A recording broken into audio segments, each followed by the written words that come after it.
On est loin de la fiction, on est dans le réel. Et qui dit réel dit film documentaire. Aujourd'hui, on est à la rencontre de M. Thomas Grand, réalisateur du film Poisson d'or, Poisson africain. D'ailleurs, ce film lui a valu plusieurs nominations, on compte des centaines. Voilà, donc bonjour et bienvenue à tous. Bonjour. Oui, bonjour, Penda. Vous allez bien? Ça va très bien, merci. Ça vous. fait toujours plaisir. Oui, vraiment. Depuis les Teranga Movies Awards. Exactement. Ouais.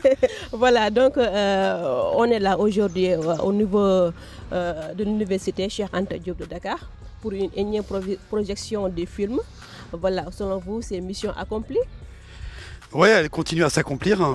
Dès qu'on a la chance de présenter le film à un public, quel qu'il soit, c'est tout l'espoir d'un film. Quand on le réalise, on le fait pour qu'il soit vu dans des espaces différents, avec des gens différents, dans des pays différents parfois, ou dans des cadres différents. Et c'est vrai que moi, ça me fait toujours plaisir à chaque fois que j'ai la chance de présenter un film. Ouais. En tout cas, le plaisir est partagé. Et donc, avant d'aller plus loin, j'aimerais en fait qu'on connaisse un peu plus sur Thomas Grand. Qui est Thomas Grand? Merci, écoute, je m'appelle Thomas Grand, voilà. Donc je suis né en France, j'ai grandi à Paris et je suis arrivé en fait au Sénégal assez tôt dans ma vie grâce à mon papa qui adorait la Casamance, cette région, des gens là-bas. Donc j'ai commencé à venir au Sénégal, j'avais 8 ans, 9 ans ou 10 ans. Et peu à peu, j'ai grandi en faisant des allers-retours pendant les vacances. Et mon père s'est installé en Casamance définitivement en 95 ou 96. Voilà, et puis j'ai suivi ses pas. Et je vis maintenant au Sénégal tranquillement depuis 25 ans. Poisson d'or, Poisson africain. Pourquoi, en fait, qu'est-ce qui vous a motivé à réaliser ce film? C'est un film qu'on a co-réalisé déjà avec un ami à moi qui s'appelle Moussa Diop, qui est ingénieur du son et qui a été co-réalisateur aussi sur ce film-là. C'est un film qu'on a poncé assez longtemps en fait, dans le sens où on s'était intéressé depuis une quinzaine d'années, plus particulièrement à la mer et ses travailleurs. On a vu beaucoup d'évolutions négatives, en tout cas pour la pêche artisanale, surtout les 10 dernières années, et des afflux de pêcheurs, des afflux de commerçants en fait vers le sud, en fait, qui était une région qui n'était pas trop exploitée. Donc on s'est posé la question pourquoi. Maintenant beaucoup de pêcheurs à Kafountine par exemple, parce que c'est le port qu'on a choisi. Pourquoi autant de commerçants à Kafountine? Et voilà, on est resté avec les gens pendant des années à regarder comment ça se faisait, comment les choses se passaient, jusqu'à se décider à faire un film. Et comment s'est passé le tournage? Ça doit être un peu difficile, un peu avec les aléas et tout. Bon, comment s'est passé le tournage? Le tournage, en fait, c'est un moment en fait dans tout ce temps qu'on a passé en fait en Casamance. Parce que pour faire un documentaire, je pense qu'il faut quand même être légitime, se rapprocher des gens, comprendre comment ils vivent. Si on veut faire vraiment un documentaire à caractère social, humain. Donc c'est le tournage. Nous, ça nous a pris une saison de pêche. Pendant 6 mois, on est venu, on est resté à Kafountine, avec les pêcheurs, avec les transformateurs, avec les commerçants, avec les travailleurs manuels, avec les travailleurs de l'ombre aussi, pour accompagner en fait leur travail et une économie particulière qu'on avait choisie, qui est celle de la sardinelle, et plus particulièrement de la sardinelle fumée. Pourquoi la sardinelle fumée aussi? Parce que c'est un poisson essentiel, c'est un poisson populaire qui est essentiel en fait pour toutes les petites bourses du Sénégal et des pays voisins. Les grands commerçants qu'on voit jusqu'à Kafountine, ce sont des Burkinabés, des Maliens, des Guinéens. Donc des gens en fait qui utilisent le poisson depuis de nombreuses années en fait, comme ils n'ont pas de façade côtière, pour leur pays et pour nourrir aussi un maximum de gens. Donc c'est une économie noble. Je dis juste aussi que le tournage c'est un moment dans le processus en fait, parce que j'aime pas trop en fait prendre beaucoup de temps à filmer. Même si on peut se dire 6 mois c'est long, mais 6 mois sur 10 ans c'est pas très très long.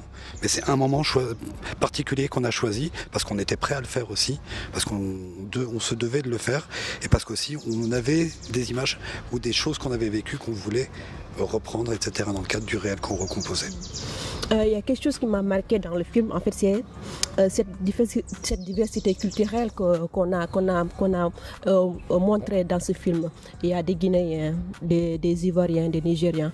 En fait, comment vous avez vécu cela en fait, lors des tournages? je pense que c'est toute la chance en fait de ces économies informelles et de toutes ces économies aussi de subsistance qui font que, par exemple, là pour le secteur du poisson, c'est un vecteur d'intégration entre les pays voisins. Ce sont des migrations intra-africaines qui sont des migrations vraiment économiques et alimentaires qui existent depuis 50, 60, 100 ans même et des mouvements en fait qui font que les gens se rencontrent. À un moment, on voit dans le film deux personnes en fait qui sont en train de tourner le poisson. Elle est guinéenne, lui est ghanéen, ils se sont mariés, leurs enfants sont sénégalais. Je trouve qu'il y a beaucoup de choses positives, même si c'est une économie, quoi. Même si c'est de travail dont on parle, mais aussi c'est des vecteurs d'intégration qui sont très importants. On a beaucoup documenté, et surtout les dernières années, il y a une grande mode à documenter l'immigration vers l'Europe, etc. Une Afrique sans issue par rapport au fait que tout le monde voulait sortir. Mais non, au quotidien et dans la vie, on se rend compte que le Sénégal est peuplé d'étrangers, de gens qui viennent des pays voisins. Et je pense que c'est là aussi, on voit ce côté panafricain, même dans le travail, même dans l'économie, qui peut exister, être là. Ouais. Et bon, voilà, avant aussi d'aller plus loin, quand on parle de réalisation d'un film, on pense au budget. Et qui dit budget pense au financement. Est-ce que vous avez été financé ou vous vous êtes autofinancé vous-même? On a dû s'autofinancer nous-mêmes. On n'a pas trouvé de financement réel. Sûrement aussi par manque de reconnaissance ou par peut-être une trajectoire où on n'avait pas encore réalisé de film qui soit connu. Je pense que c'est une étape nécessaire de se battre aussi pour faire des films. Aujourd'hui, qu'on soit sur la production indépendante, sur la petite production indépendante, c'est important de faire le maximum. Je pense qu'un film documentaire, c'est comme un grand champ qu'on cultive. Du moment où on peut acquérir du matériel, on se doit de se battre en fait pour financer nos propres films, même si c'est difficile. Parce qu'un film, même s'il est financé avec peu de moyens, si c'est avec beaucoup de cœur, c'est beaucoup mieux que avec peu de cœur et beaucoup de moyens. Ouais, ça c'est sûr. Et il y a des circuits actuellement, même dans la distribution et dans la diffusion, etc., qui permettent à ces films indépendants d'exister, à ces films indépendants aussi d'avoir une forme d'économie. Donc tout ce qu'on investit en amont, c'est des choses aussi, si on se bat jusqu'au bout et si le film est réalisé avec quand même aussi la maturité et la légitimité de le faire et avec l'expérience nécessaire, c'est pas une voie incontournable. C'est vrai que certains films doivent se faire avec financement. Quand on a des films aussi qui demandent de l'argent parce que c'est des situations difficiles à filmer, qu'on doit essayer d'avoir une équipe technique entière, en prépa, en prod, en réa, les techniciens, la post-production, même si c'est moins qu'en fiction, on a quand même plus de chances de faire un beau film que quand on fait des choses de façon artisanale et seule. C'est peut-être une des limites qui existent, etc. Ça. Mais il n'y a pas de schéma prioritaire. Un film, il existe parce qu'on doit le faire parfois. Déjà, je pense que même pour les jeunes, on est capable de tourner beaucoup de films. On est capable de monter même aussi beaucoup de films. La technologie, en fait, nous permet aujourd'hui de faire des choses pour moins cher. Même si, oui, dans un cadre professionnel, ce serait génial de pouvoir avoir un chef opérateur, d'être capable de le payer 3 mois, avoir un chef monteur, être capable de faire un film avec lui. Voilà, mais c'est pas le cas général et je pense qu'il faut faire ses preuves pour aussi après s'affirmer plus dans ces voies-là aussi. C'est ça. Voilà, autre chose que j'ai remarqué dans le film, c'est un grand travail à la chaîne. J'ai remarqué cela aussi parce qu'il y a les pêcheurs qui viennent, les porteurs, et les femmes qui trient les poissons, les fumeurs de poissons, les gros porteurs, tout ça, en fait, on dirait une chaîne. Une sorte de chaîne. Comment qualifiez-vous ce lourd travail en fait? En fait, nous on a choisi de parler d'une filière, celle de la sardinelle, à travers les mains des travailleurs, à travers tous ceux qui avaient contact avec ce poisson. Du pêcheur, comme tu le décris, aux porteurs de caisse, aux femmes qui mettent le poisson, à ceux qui brûlent le poisson, jusqu'aux gens qui vont faire aussi après tout le travail manuel pour la mise en carton, jusqu'aux camionneurs, jusqu'au départ. Parce qu'en fait, tous ces métiers-là, en fait, quand on les conjugue, ça donne en fait cette culture gastronomique qui est essentielle pour ce produit qui est travaillé par la main, qui est pas travaillé par les usines, mais c'est un produit de qualité, parce que c'est un produit qui est travaillé de façon manuelle. Et ce qui est intéressant, c'est aussi, nous, dans le cadre d'un film documentaire, parce que les premiers moments après la réalisation du film, ça a été des restitutions, c'est que les gens qu'on avait filmés, ou dans les zones ou dans lesquelles on est allé, se rendent compte des métiers des uns et des autres. Et se rendent compte que leur métier a beaucoup de valeur. Si on regarde, qu'est-ce que c'est qu'un poisson pêché et sa valeur après quand il est transformé, qu'il arrive jusqu'au Burkina, et toutes les mains qui sont passées par ça, c'est une valeur énorme. Et dans les menaces qu'il y a aujourd'hui sur cette activité-là, c'est-à-dire qu'on préfère des schémas modernes qui cassent tout, plutôt que accompagner ces schémas traditionnels. C'est vrai que c'est des métiers durs, des métiers de labeur, des métiers dangereux, des métiers où la santé peut être mise en cause, parce que c'est des métiers avec beaucoup de fumée. Et justement, est-ce que vous avez été témoin d'un accident lors du tournage? Non, on a eu des récits, heureusement qu'on n'a pas eu la tristesse d'avoir affaire à des accidents, mais ça fait partie du lot quotidien, oui. Que ce soit le pêcheur, surtout les porteurs de caisse. On a mis une focale aussi, parce que nous, c'est aussi vraiment la défense des droits des travailleurs. À travers aussi la description de ces métiers et aussi de la compréhension de ce qu'ils ressentent ou de ce qu'ils peuvent vivre ou de leur vision aussi de cette activité, c'est faire remonter leur voix et comprendre aussi que ce sont des métiers à respecter. On parle toujours d'informel, mais c'est de l'informel qui a une valeur. C'est des gens qui sont habitués à travailler ensemble pour la plupart. Certains métiers les plus difficiles, ceux de transport, oui, c'est des gens qui viennent, qu'on ne va pas retrouver là forcément l'année suivante ou encore l'année suivante. Mais que ce soit les métiers de commerce ou les métiers de pêche ou de transformation, c'est des gens souvent aussi qui ont à travailler là. Et même dans les métiers les plus informels, on doit chercher à augmenter la sécurité, à donner des conditions de travail, à organiser, à défendre les droits et les intérêts de chaque corps de métier. Et ça, je pense que c'est aussi une valeur peut-être de gauche quoi, dans le travail, mais qui est importante aussi dans cette filière-là et toutes les autres filières qui peuvent exister au niveau de la pêche, parce que c'est des dizaines et des dizaines de filières différentes. Nous, on n'en a étudié qu'une, celle de la sardinelle fumée, avec tous ces gens qui travaillent le long de cette chaîne pour expliquer aussi comment ce poisson se faisait. Parce que si on parle aussi de la valorisation de ce produit-là et d'une souveraineté alimentaire, il faut montrer aussi la valeur de ce que c'est, tout le travail qu'il y a sur ce poisson, même si c'est pas parfait. Ça, c'est sûr. Et pour rappeler à nos chers téléspectateurs que le film Poisson d'or, poisson africain a été nominé une centaine de fois et avec une cinquantaine de prix un peu partout dans le monde. C'est ça, Thomas Grand, une cinquantaine de prix. En tout cas, le film a voyagé. Ouais, le film a voyagé. A beaucoup voyagé. Et franchement, en fait, vous n'avez pas seulement parlé de la pêche. Vous avez aussi un peu mentionné dans le film d'autres secteurs. La coupe du bois. Oui. Voilà, on en souffre tellement, surtout au niveau de la Casamance. Vos avis sur ça? En fait, voilà, nous, on voulait, en fait, moi, ce qui m'intéressait, c'est un film aussi qui parle d'une économie complexe. Quand il y a eu justement des mouvements migratoires du nord vers le sud, que les zones de Joal ont été dévastées au niveau des débarquements ou des usines qui s'implantaient, ou sinon du détournement du poisson qui était débarqué avant, c'est des gens qui sont allés vers le sud.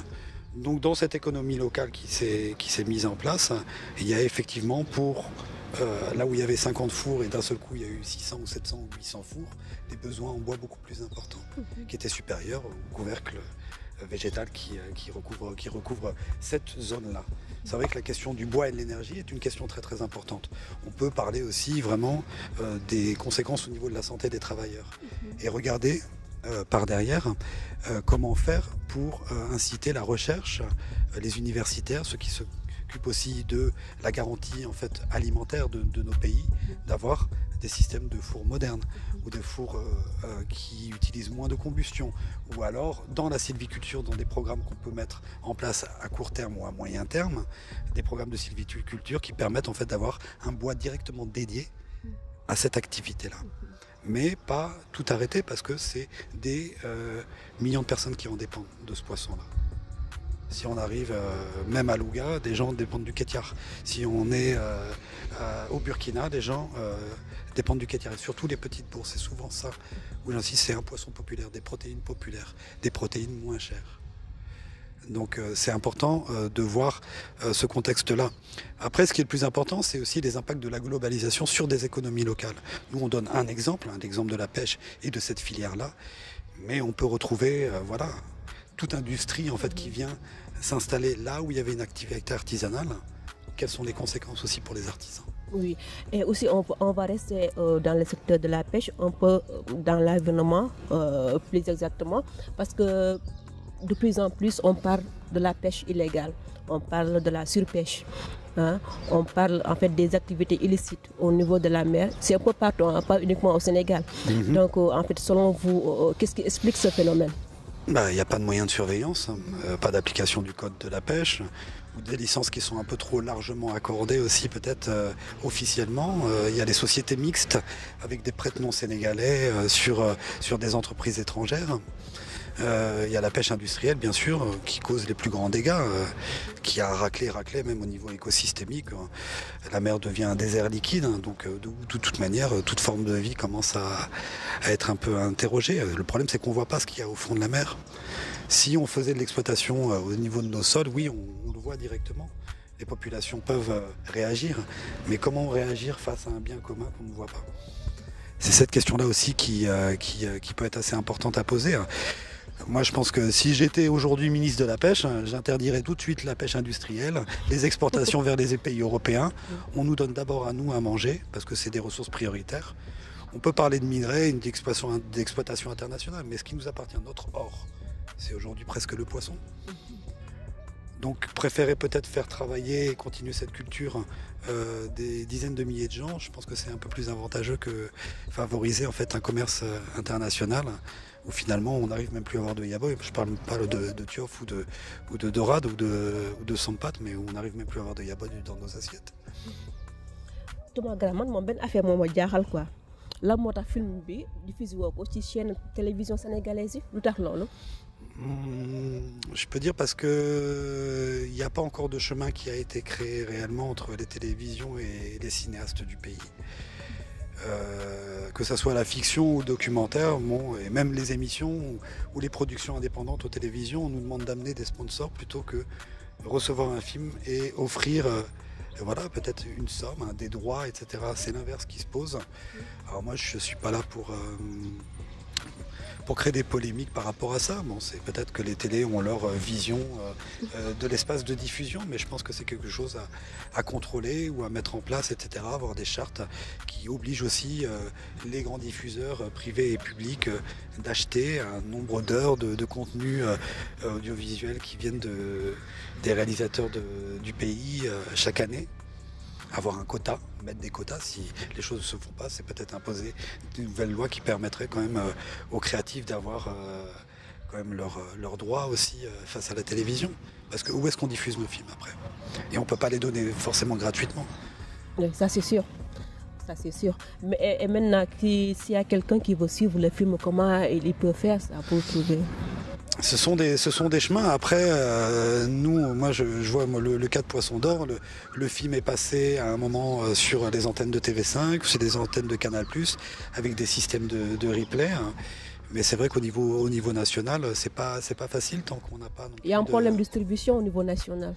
Oui, il y a. C'est-à-dire que même au niveau de distribution nationale, on a très peu de festivals, on a très peu de salles de cinéma. Et en plus, le documentaire, c'est entre guillemets un sous-genre cinématographique qui a du mal à être vu en salle. Mais ça fait partie du cinéma. Mais, oui, voilà, bien sûr. voilà. Oui. Voilà, moi, c'est plutôt le parent pauvre qu'un sous-genre. Mais souvent, on va plutôt favoriser de la fiction au cinéma ou sur grand écran que ça. Mais il y a des gens qui se battent. Il y a des initiatives de cinéma citoyen, de ciné-mobile, de CNA avec combat, de gens qui se battent aussi pour faire vivre le cinéma même dans les villages. Il y a des gens qui se battent pour réouvrir des salles. Il y a des jeunes distributeurs qui essayent de se battre aussi pour faire vivre les films. Mais on doit avoir des espaces aussi plus importants au niveau documentaire, au niveau de festivals aussi thématiques dédiés, etc. Il y a des gens qui se battent, oui. Il y a des festivals qui commencent à émerger, mais on doit multiplier aussi ces pistes-là. Même des initiatives comme Ciné-UCAD, etc., mettre le cinéma dans les universités, dans les écoles, dans les lycées. C'est un gros travail de fond en fait pour que les films puissent de toute manière avoir d'autres accès à des publics. Ça manque d'accès en fait en public. Voilà, et je veux que vous nous parlez un peu de Moussa Diop. Moussa Diop, comment vous vous êtes rencontrés? C'est mon frère, c'est mon pote de toujours. On se connaît depuis 25 ans. Voilà, je suis le parrain de sa fille. Voilà, du Bokelep quoi, Manakman, quoi, du Bokelep, quoi. Donc on a commencé à travailler en fait réellement en 2005-2006 quand on préparait un premier film documentaire que j'ai réalisé qui s'appelle Kayar, l'enfance prise au filet, sur les enfants pêcheurs en fait au Sénégal à travers l'exemple de la localité de Kayar, à une période où justement il y avait quand même beaucoup de mouvements migratoires difficiles vers les Canaries. Et nous, on avait essayé de montrer à ce moment-là voilà, ce qui était offert aux enfants à Kayar. Et pourquoi certains faisaient le choix de rester, d'autres de partir. Et voir quelles étaient les conditions de développement d'une commune de pêcheurs à cette époque-là. Parce que c'est vrai que c'était très différent d'il y a maintenant. Je parle de seulement il y a 15 ans, mais c'était très différent d'il y a maintenant. Donc on s'est rencontrés comme ça, et puis depuis on a toujours voilà, fait nos films ensemble. Voilà, on est couplés quoi. Voilà, même en image, en son techniquement, et puis dans les sujets qu'on traite aussi, on essaie de bosser ça ensemble. Lui est plus encore que moi en Casamance, mais voilà, je le salue en même temps. Voilà, c'est l'occasion. Ah bon, apparemment, vous, ce qui vous intéresse sont les films documentaires. Pourquoi pas la fiction? Oui, c'est le chemin que j'ai emprunté. En fait, j'ai eu la chance de m'intéresser tout au documentaire à travers déjà les trajectoires de films que je réalisais et d'avoir des rencontres surtout importantes dans ma vie, dont celle avec Samba Félix Ndiaye. Qui m'a beaucoup appris, qui m'a beaucoup donné pendant toutes les années où j'ai eu la chance de le côtoyer avant son départ précipité. Donc c'est ça qui m'a fait continuer vers le documentaire. Finalement, non, la fiction, ça ne m'est pas interdit, mais c'est un chemin sur lequel je dois apprendre beaucoup encore. Je dois apprendre aussi en documentaire jusqu'à maintenant. Les très modestes en plus. Hein. Mais c'est des chemins, c'est des chemins en fait d'expression qui sont différents. Nous, on est dans la recomposition d'histoire à travers le réel. Là-bas, c'est du réel inventé, donc c'est des chemins où il faut prendre son temps aussi à prendre. Je pense qu'il y a des sujets aussi peut-être du réel que j'aurais du mal à faire vivre par le documentaire. C'est peut-être ça qui me donnera peut-être le courage d'aller vers certains films de fiction et de raconter des histoires que je ne pourrais pas raconter par le documentaire. Donc le mot de la fin.